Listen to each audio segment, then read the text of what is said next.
Salut tout le monde, donc une petite vidéo pour vous faire voir un petit peu un moteur roue de vélo assistance électrique, donc un 24 volts 250 watts.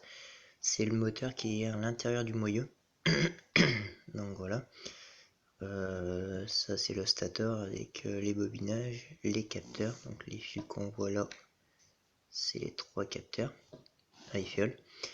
Donc pourquoi cette vidéo? Déjà pour faire voir vite fait un petit peu à quoi ça ressemble.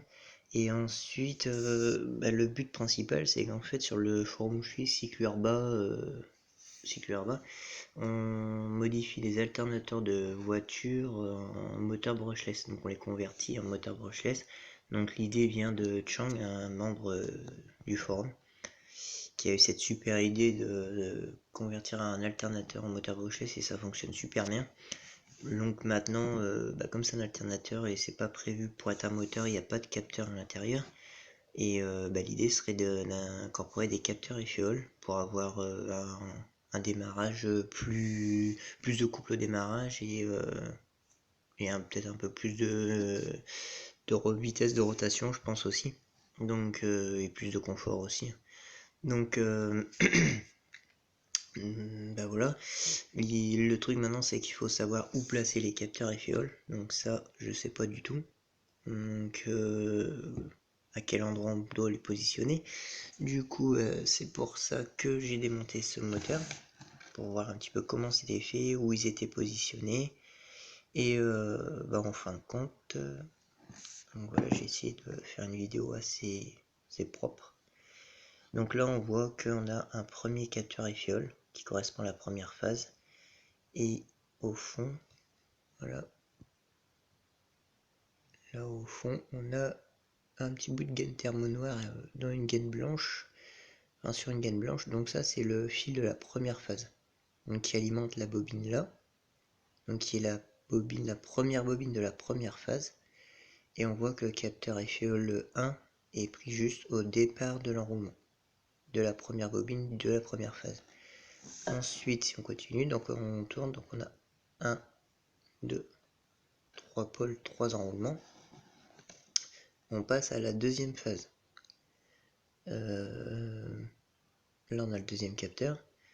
On a au fond, là on voit un petit bout de gaine blanche en tissu avec un bout de gaine thermo noir par dessus.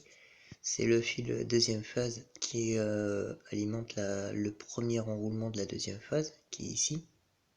Donc le deuxième capteur et fiole est juste au départ de la deuxième bobine, la première bobine de la deuxième phase. 1, 2, 3 pôles, 3 enroulements. On a notre troisième capteur et fiole. Et là on peut voir, toujours pareil au fond, une gaine en tissu blanche avec un bout de gaine thermo par dessus qui est le troisième fil de la troisième phase qui va alimenter cet enroulement, donc qui est le premier enroulement de la troisième phase. Et toujours le troisième capteur en début du premier enroulement de la troisième phase. Donc au final, on peut voir que les capteurs et fioles sont toujours positionnés en début d'enroulement en début du premier enroulement de chaque phase. Voilà. Et toujours dans le creux. Il est dans le creux.